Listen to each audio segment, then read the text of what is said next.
Next حدیث، یہ حدیث اب ہمارے سورہ فاتحہ کی طرف دیکھیں. میں نے لاسٹ کلاس میں ایموشنز کی بات کی تھی کہ نماز میں جذبات لانی چاہیے، ایموشنز لانی چاہیے، اور ایموشن سورہ فاتحہ میں بہت زیادہ آ سکتے ہیں. جب آپ سورہ فاتحہ پڑھتے ہیں تو پہلا ایموشن تو یہیں سے آ جاتا ہے کہ اللہ سن رہا ہے اور اللہ جواب دے رہا ہے. صحیح بخاری کی حدیث ہے، جب ایک شخص سورہ فاتحہ پڑھتا ہے اللہ جواب دیتا ہے، ایک ایک آیت کا جواب دیتا ہے اللہ تعالیٰ. جیسے الحمدللہ رب العالمین، اللہ جواب دیتا ہے، فرشتوں کہتے ہیں کہ میرے بندے نے میری تعریف بیان کی ہے. فرشتے کہتے ہیں ہاں ہاں ہمارے رب. پھر الرحمن الرحیم، اللہ کہتے ہیں کیا یہ اکنالج کر رہا ہے کہ میں الرحمن والرحیم ہوں؟ فرشتے کہتے ہیں جی. تو اس طرح اللہ جواب دیتے ہیں ایک ایک آیت کا. تو یہاں سے آپ ایموشن لا سکتے ہیں، ٹھیک ہے. پھر جب آپ کہتے ہیں الحمدللہ رب العالمین، آپ سوچا کریں کہ واقعی ہر حمد اللہ کے لیے کیوں ہے؟ کیونکہ اللہ تعالیٰ تعریف کے لائق ہے، اللہ تعالیٰ بہت بڑائی والا ہے، اور اللہ تعالیٰ بہت عظیم ہے، بہت العزیز ہے. تو اسی طرح آپ کہیں الرحمن الرحیم، فیل کیا کریں اللہ واقعی کتنا رحمان، کتنا رحیم، کتنے چانسز دیتا ہے آپ کو، کتنا لینینٹ ہے، کتنی محبت کرتا ہے آپ سے، ٹھیک ہے. تو ایموشنز جب آپ نماز میں لائیں گے تو یہ ویسے بھی فائدے مند ہے. اور مزید سورہ فاتحہ پہ میں آپ کو کچھ حدیث سنا دیتا ہوں کہ کتنی خوبصورت سورہ ہے. نبی صلی اللہ علیہ وسلم نے فرمایا، ابن عباس فرماتے ہیں کہ اینجل جبرائیل نبی صلی اللہ علیہ وسلم کے ساتھ بیٹھے ہوئے تھے انسانی شکل میں، اور انہوں نے سنا کریکنگ ساؤنڈ، جیسے دروازے کھلنے کا ایک کریکنگ ساؤنڈ ہوتا ہے نا. تو جبرائیل السلام نے اپنے سر کو بلند کیا اور اوپر دیکھا، اور پھر انہوں نے کہا کہ this is a door of heaven that has been open today and it has never been open before today, کہ آج یہ آسمان کا ایک دروازہ کھلا ہے جو آج سے پہلے کبھی نہیں کھلا. اور پھر ایک فرشتہ وہاں سے جو ہے ڈسینڈ کیا، اس کا نزول ہوا اس فرشتے کا وہاں سے. تو جبرائیل السلام نے کہا یہ اینجل آج دنیا میں آیا ہے اور اس سے پہلے کبھی نہیں آیا، یہ والا اینجل جو آج آیا ہے. پھر جبرائیل علیہ السلام کو اس اینجل نے سلام کیا اور فرمایا rejoice in the two lights you have been given which were not given to any prophet before you. نبی وسلم کو مخاطب کر کے کہ آپ کو بشارت ہے اور آپ جشن منائیں ان دو صورتوں پہ جو آپ سے پہلے کسی نبی کو نہیں دی گئی. وہ کیا ہے؟ سورہ فاتحہ اور لاسٹ 2 ورسز آف سورہ البقرہ، آمن الرسول بما انزل الیہ من ربہ والمؤمنون. You will never recite a letter from them but you will be given whatever you want.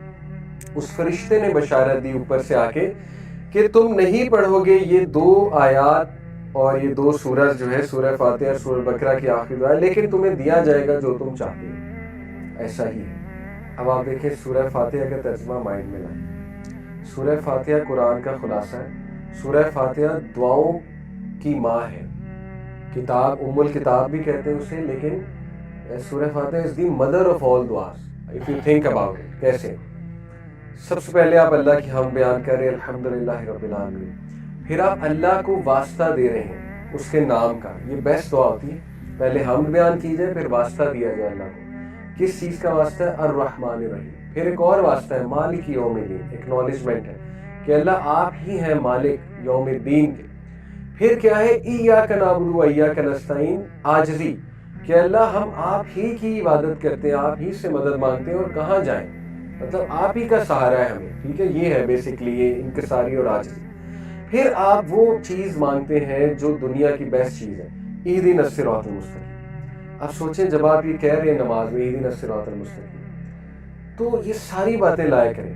اے اللہ اتنی فرقہ واریت ہے، اتنے سیکٹس ہیں، اے اللہ اتنے ازمز اور اسکزم ہے، اتنی کنفیوژنز ہیں، اے اللہ اتنی ڈسٹریکشنز ہیں، میں بھٹک نہ جاؤں، میں ڈسٹریکٹ نہ ہو جاؤں، ٹھیک ہے، میں نمازیں نہ چھوڑ دوں، میں دنیا کے پیچھے نہ لگ جاؤں. کتنا کچھ سوچا جا سکتا ہے.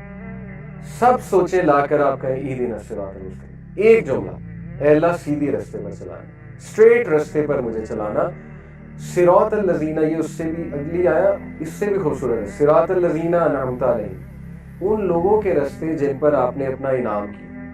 آپ نے بتا بھی دیا اللہ کو کہ کس رستے پہ انعام، کن لوگوں پہ؟ ابراہیم السلام، اسماعیل السلام، نوح علیہ السلام، عیسیٰ علیہ السلام، موسیٰ علیہ السلام، یعقوب علیہ السلام، یوسف علیہ السلام، رسول اللہ صلی اللہ علیہ وسلم، صحابہ. یعنی اتنی جامع دعا آپ مانگ رہے ہیں.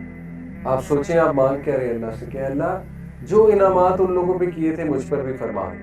ان لوگوں پہ کیا کیا انعامات تھے؟ وہ ہدایت یافتہ تھے، ان کی اولاد ہدایت یافتہ تھی، ان کی زندگیوں میں سکون تھا، ان کی زندگیوں میں ہدایت تھی، ان کی زندگیوں میں صراط مستقیم تھا، کلیرٹی تھی. ٹھیک ہے، یہ سب آپ اللہ سے مانگ رہے. تو عورتیں سوچا کرے اللہ سے کیا مانگ رہی ہے. صراط الذین انعمت علیہم، حضرت مریم کا راستہ، حضرت آسیہ کا راستہ، حضرت خدیجہ کا راستہ. چھوٹی چیز نہیں مانگ رہے آپ اللہ سے، بہت بڑی چیز مانگ رہے ہیں آپ اللہ سبحانہ تعالیٰ سے. تو ریلیکس ہو جائیں، سورہ فاتحہ پڑھ کے ریلیکس ہو جائیں کہ آپ نے اللہ سے انعامات مانگ لیے اور ان لوگوں کا راستہ مانگ لیا جن پر اللہ کے انعامات تھے. اور پھر آپ کہتے ہیں غیر المغضوب علیہم ولا الضالین، اے اللہ ان لوگوں کے راستے نہیں جو گمراہ ہوئے یا جن پر آپ کا غضب نازل ہوا. اب غضب والے آپ کو پتہ ہے کہ یہود پہ غضب نازل ہوا، بنی اسرائیل، اور گمراہ جو ہے وہ کرسچنز ہیں. تو اس میں ایک نکتہ ہے، کرسچنز کی گمراہی کی وجہ اگنورنس تھی اور جوز کی گمراہی کی وجہ ایروگینس تھی. تو آپ اللہ سے ایروگینس اور اگنورنس دونوں کی پناہ مانگ رہے ہیں. ٹھیک ہے، بہت جامع بات. ایروگینس سے بھی پناہ مانگ رہے ہیں اللہ، اور اگنورنس سے بھی ہم آپ کی پناہ چاہ رہے ہیں. تو یہ اتنی جامع دعا ہے سورہ فاتحہ، اس میں سب کچھ آ جاتا ہے، سب کچھ آ جاتا ہے اس میں. ٹھیک ہے، اسی لیے اسلاف جب دعا شروع کرتے تھے، کئی اسلاف ہیں جو سورہ فاتحہ سے آگے نہیں جاتے دعا میں. 2 گھنٹے سورہ فاتحہ مانگتے رہتے، 2 گھنٹے سورہ فاتحہ پڑھتے رہتے. ایسی مثالیں ملتی ہیں، سورہ فاتحہ پڑھ کے ساری دعائیں ان کی قبول ہو جاتی. ٹھیک ہے، اتنی جامع ہے سورہ فاتحہ. اسی طرح کئی اسلاف درود ابراہیمی سے آگے نہیں جاتے. ایک صحابی نبی صلی اللہ علیہ وسلم کے پاس آئے، کہا یا رسول اللہ دعا میں کتنا درود پڑھوں؟ ابھی میری دعا میں 1/4 پورشن درود ہوتا ہے. یعنی اگر میری دعا لیٹس سے 5 منٹ کی ہے تو 5 منٹ کا 1/4 کیا ہوا؟ 1.25 منٹ یا 1 منٹ، تقریباً 1 منٹ درود پڑھتا ہوں. 1 منٹ میں بندہ کتنے درود پڑھ لیتا ہے؟ 7-8 بار. ٹھیک ہے، نبی صلی اللہ علیہ وسلم نے کہا بڑھا دو. نیکسٹ ٹائم آیا، کہا یا رسول اللہ اب میرے دعا میں ہاف ٹائم درود ہوتا ہے. نبی صلی اللہ علیہ وسلم نے کہا بڑھا دو. پھر کہا یا رسول اللہ اب 75% درود ہوتا ہے. نبی صلی اللہ علیہ وسلم نے کہا بڑھا دو. پھر آیا تو کہا یا رسول اللہ میں تو پڑھتا ہی درود ہوں دعا میں. اللہ کے نبی نے کہا اگر یہ صحیح ہے تو اللہ تیری تمام دعائیں ویسے ہی قبول کر دے گا. کانٹیکس یہ حدیث کا، تیری مشکلیں دور کر دے گا، تجھے ریلیف دے دے گا ہر مسئلے سے. درود ابراہیمی اور سورہ فاتحہ یہ سیکرٹ کوڈ ہے دعا کا. ٹھیک ہے، اسی لیے میں آپ کو بتا رہا ہوں جن کو پتہ ہے دعا کا صحیح فلسفہ وہ تو سورہ فاتحہ درود ابراہیمی سے آگے نہیں جاتے تھے. ہمارے اسلاف کی بات کر رہے ہیں کیونکہ دے نیو کہ یہ پڑھ کے سارے کام ایسے ہی ہو جانے. ٹھیک ہے، بہرحال باقی دعائیں کر سکتے ہیں، کوئی حرج نہیں ہے، لیکن سورہ فاتحہ از امیزنگ. سورہ فاتحہ جو ہے یہ شفا بھی ہے. سورہ فاتحہ میں اپنے بیماروں پہ، مریضوں پہ سورہ فاتحہ پڑھو، حدیث ہے نبی صلی اللہ علیہ وسلم کی. تو اٹ از امیزنگ سورہ فاتحہ.